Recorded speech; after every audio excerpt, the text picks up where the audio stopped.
What's going on, guys? It is Murdering here, back with another Raid Shadow Legends video. Today we're going to be talking about the two very hot topics as of late. We all just got the news, so clan versus clan, and more specifically, the overreaction accessories that we are going to get. I want to talk about it a little bit, give you my opinion on the whole thing, give you some more information about clan versus clan that you might not have known, kind of the criteria on how you actually get points for it, so on and so forth. So I do want to talk about that. There's a bunch of things that I think people are kind of jumping too quickly on. If you remember Swift Parry when that came out, is going to be extremely broken. It's definitely annoying. I'm not going to kind of go too far away from that point, but we're going to cover that when we talk about the reaction accessories.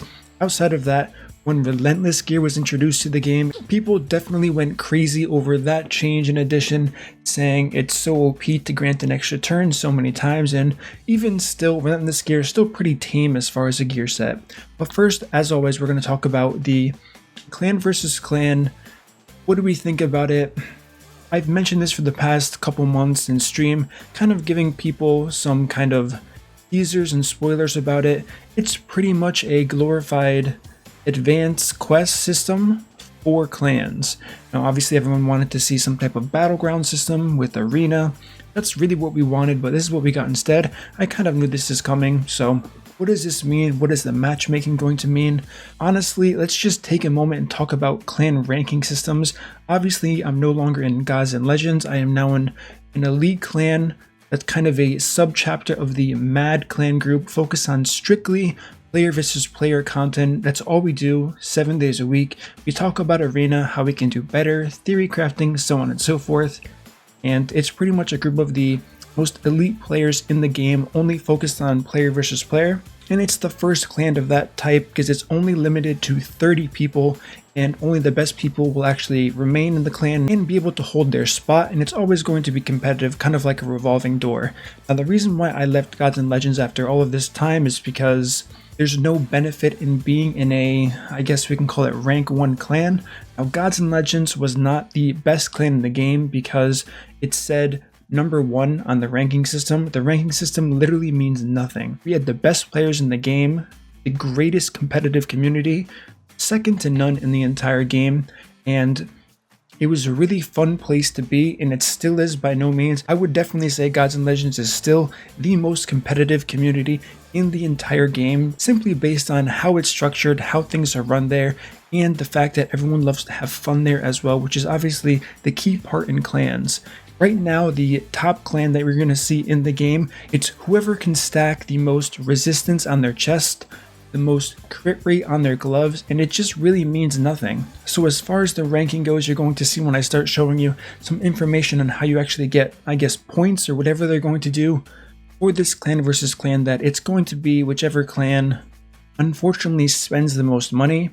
And being in a clan of the top 30 players in the game, obviously you can assume we all spend a pretty decent amount on this game, so I'm pretty much going to say that I don't think our clan will ever lose in this clan versus clan system, regardless of who we actually go against, even despite our name having the pun free to play as our tag. Obviously, all you have to do is take 1 second and look at the players inside this clan, and it's going to be a very difficult clan to take down as far as what's going to come next. As far as specific goes, we don't really know how they're going to structure this. It does say beat campaign stages on normal, hard, brutal, nightmare. Beat stages 1 through 5 in the ice golem, 6 through 10 of the ice golem, 11 through 15 of the ice golem, 16 through 19, and stage 20 of the ice golem. I'm not sure if you're going to get points for doing this. The higher you do, the more points you get. That does make the most sense, but the information just isn't there yet. That's going to apply to every single dungeon.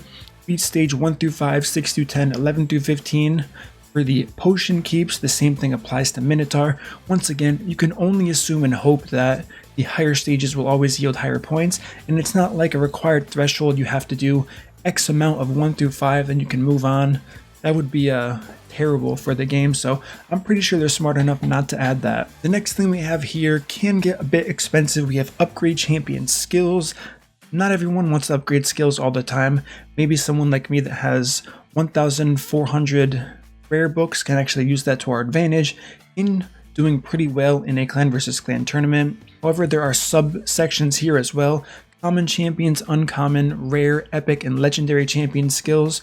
So like I said, we really don't know how this is all going to add up, but that's just the basic information that we do have at this time. Now, from what I can see, it will tell you how many points you as a clan member have contributed toward this whole point system here. Also, there's going to be a section about gaining gold bars for 3v3, winning medals for the arena, and it did have some indication of implying about Great Hall upgrades. Hopefully they don't do that, because if you have a clan full of people with a max Great Hall, you're never going to be able to get points there. So I'm kind of interested to see how this first test run goes. Obviously, Plarium did mention that they are going to be looking at it closely and kind of using this to gauge the future of clan versus clan. So hopefully we can give them some really good feedback as far as what to expect in the later days. So now that we've covered the clan versus clan, let's talk about the controversial topic that everyone's talking about, reaction gear. What does it do? What can it do? Having one of these reaction accessories gives you a 25 chance to convert a critical hit to a normal hit. It stacks up to 3 times, going all the way to 75%. Now, upon reading this, you could say, hey, this is a little bit broken.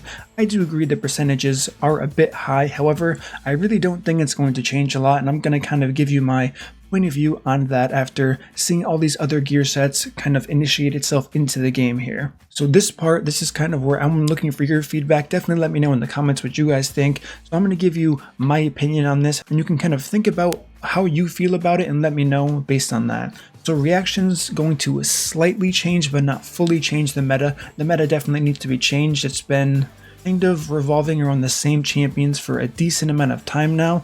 We did see a decent swap when Platinum Arena first came out, and after the first 2 to 3 weeks of Platinum Arena, after that it started to change a little more. Since then, we haven't really seen too much change as of lately in the arena as far as meta champions go, and this is definitely going to shake things up, so I'm definitely excited about something like that. So who is this going to really help and really focus on? It's going to help players who aren't fast because of bad RNG on the gear that they get. Obviously, everybody knows the easiest way to win in the arena is to simply be faster than your opponent, go first, which can really be a struggle for a lot of players trying to get through the arena. And you have to remember that most things put into this game are to drive spending, this being a reward from clan versus clan. Obviously, as we just saw, that's going to drive spending for sure. And now you have this really good potential reward that you can get. So obviously it's going to be strong. Maybe it doesn't have to be this strong percentage wise, but like I said, we're going to go over why I don't think it's too overpowered. I've seen a lot of complaints from people who are in Platinum each week, and it's a little bit surprising, and I don't know, I don't really see it in the clan I'm currently in. However, I have seen it outside of the clan of players saying this is broken, it's going to kill the arena. Now, one thing you kind of have to understand, nothing this game will ever do will cater to the top players of the game.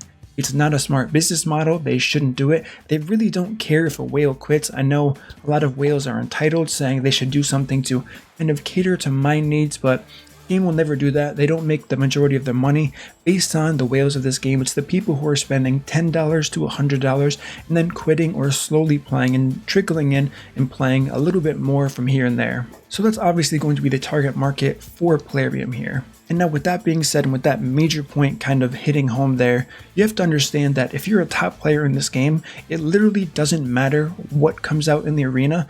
We're going to adapt to it, we're going to theory craft around it, and everything's going to be exactly the same. So it's really strange for me to see players who are often in Platinum completely complaining about this, saying this is the worst thing in the game that could ever happen, how it's going to be impossible to continue to compete, yet we're literally just going to adapt to it and continue on like we did for Relentless, like we did for Reflex after the change, and also like we did with Swift Parry, which is going to pretty much be the main point.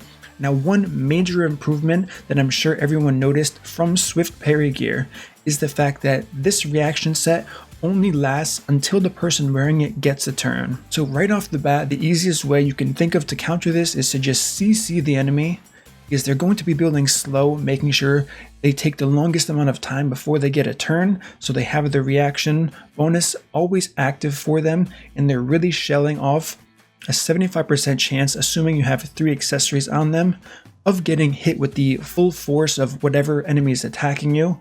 But after that first turn, it's completely off. Now this would have been something that's amazing for Swift Parry. Swift Parry can only proc before your champion gets a turn. As soon as your champion has had its first turn, it can no longer proc. I think that would have been fantastic, but instead of dwelling on the past, I am very happy they added this to this reaction accessory set here. And I think it's definitely a step in the right direction for sure. So I don't want to talk too much about the top end of the player base, because like I said, if you're a good player, it doesn't matter if they release the most broken thing in the entire world, you're going to adapt to it. You're not going to need any of these niche builds, really relying kind of like cheesy strategies so you can win. You're not going to have to coordinate attacks to make sure you're always placing, so on and so forth. If you're good, and you'll never struggle no matter what kind of gear is actually out there for you to use. The second thing you have to realize is how long is it actually going to take to have 3 pieces on a certain champion? RNG. Everyone knows RNG in this game. It takes forever. In Spider alone, something we can focus farm of getting the right pieces. Now, some people can have the point. You don't even need the right stats. You can just throw whatever stats you want, 3 onto the same champion, and you're going to have a massive advantage, because you do have that 75% chance. However, I would disagree with you there, because like I said, there are so many ways to counter it, and as this does get released and people start using it, I'm sure I'll make tons of videos on how to counter this pretty easily, so I definitely do look forward to that.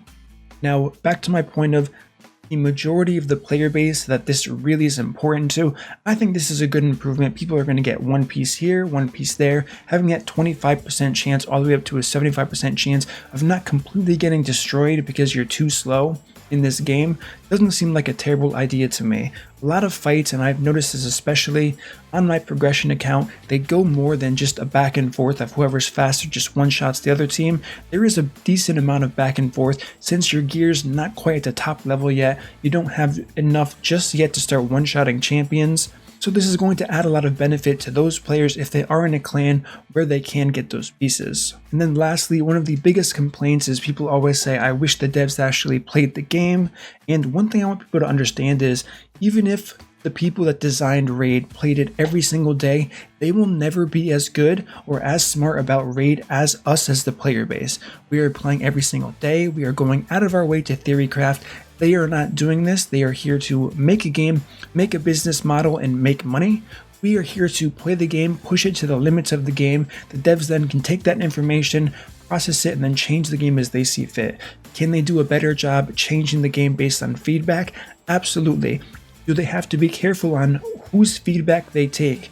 Absolutely. Not everyone has a valued say, in my opinion, or what they should be doing to the game. Some people are only thinking about the player point of view, which is going to kill the game, and it's really not going to be a good situation overall. So there has to be a balance, and whenever thinking about this is too strong, this is too weak, you have to think about it both from the company side as well as the player base side. That is the only way you can actually get anywhere when trying to pitch feedback to a company. Alright guys, that's going to conclude my video for you all today. Let me know what you think. How do you guys feel after watching this video about the reaction gear? Do you still think it's too broken? In my opinion, if it were up to me, I would probably reduce the percentage chance to, instead of starting at 25%, to maybe starting at 15%, going from 15 to 30, then to 45%. If it were up to me, I would probably change it by 5%, making one set 20, the second set 40, and the final set 60% chance, so you get just over a 50% chance of negating that first hit. So there's still a decent balance between offense and defense, depending on who's wearing it, and it does slightly benefit the person wearing the gear over that. I think that would have been the best thing to do as far as balancing, instead of making it 3-to-1 odds as far as being a 75% chance. That's just my personal opinion, but like I said, let me know what you guys think. I look forward to reading the comments here. As always guys, if you enjoy this content, don't forget to subscribe, turn on the notification bell, and I will see you all in my next upload.